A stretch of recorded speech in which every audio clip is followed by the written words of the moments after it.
Bonjour, je suis Cédric Fourmont, directeur associé de l'Alliance internationale. Nous sommes une société de conseil et d'accompagnement spécialisée sur les marchés d'Europe centrale et orientale. Trois grands types de projets, des projets d'export, des projets de sourcing et des projets d'implantation. Pour la partie sourcing, nous accompagnons un peu plus de 30 à 40 projets par an dans différents secteurs, différentes industries. J'ai le plaisir aujourd'hui de venir vous présenter les spécificités de ce sourcing en Europe de l'Est, comment identifier les bons fournisseurs sur la zone, à travers le cas concret d'un exemple de projet que nous avons accompagné.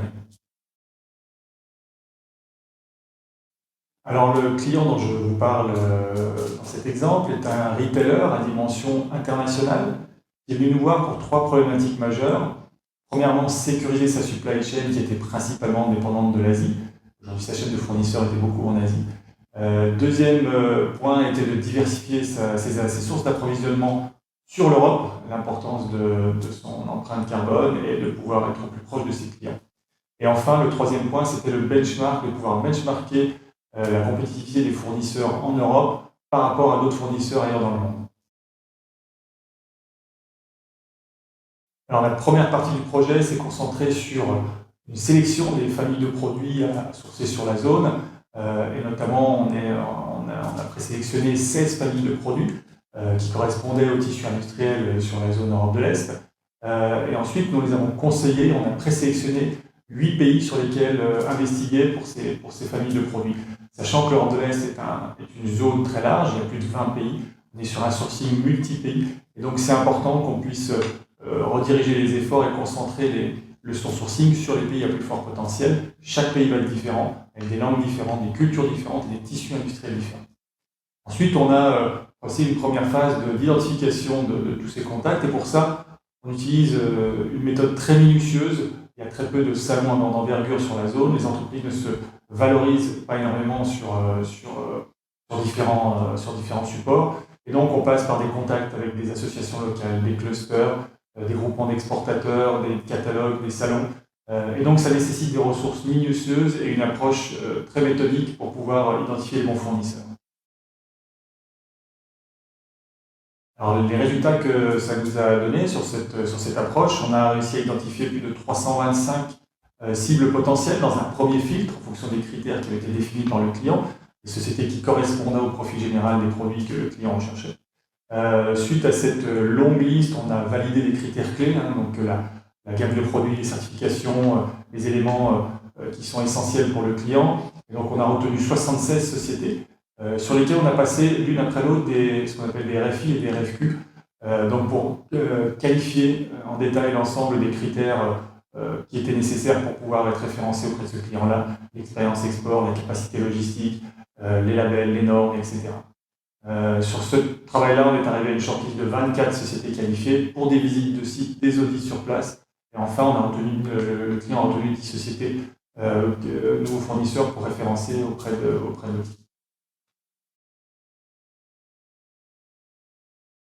Alors, je citerai 4 clés principales de réussite pour un sourcing d'identification sur la zone d'Europe de l'Est.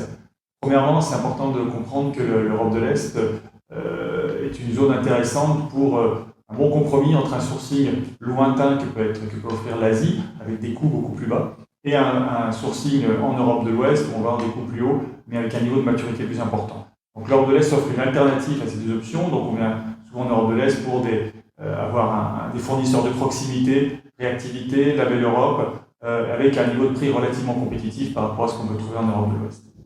Ensuite, le deuxième aspect de la clé de la réussite, c'est important, comme je l'expliquais tout à l'heure, de bien définir ces critères de sélection, à la fois logistique, le coût de la main-d'œuvre, le coût de production, mais également les soft skills, les soft criteria, comme on va les appeler, qui peuvent être aussi liés à la différence de chaque pays. Par exemple, si vous êtes une PME, une structure qui a besoin de trouver un fournisseur rapide, efficace, relativement opérationnel rapidement, des pays comme la Pologne, la République tchèque, Slovaquie, Hongrie et Pays-Bas vont offrir une solution plus intéressante. En revanche, si vous êtes plutôt un grand groupe structuré avec un département supply chain, un département achat très organisé, des pays comme la Roumanie, Bulgarie, Serbie et l'Ukraine offrent des solutions en termes de coûts directs plus intéressantes. Et donc c'est important de les prendre en compte.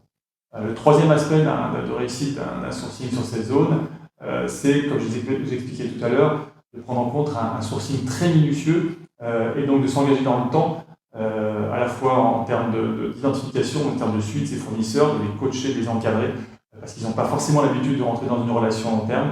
Et donc, il faut engager véritablement l'entreprise dans cette démarche. Donc, c'est une vraie stratégie d'entreprise. Enfin, le dernier point, c'est bien entendu de se faire bien accompagner. Vous avez des structures qui peuvent vous accompagner pour identifier, sélectionner, qualifier ses fournisseurs. Donc ça, c'est essentiel pour la réussite de votre sourcing sur la zone, car c'est encore une fois un sourcing sur lequel les ressources sont relativement importantes pour identifier les bons fournisseurs les plus pertinents sur la zone.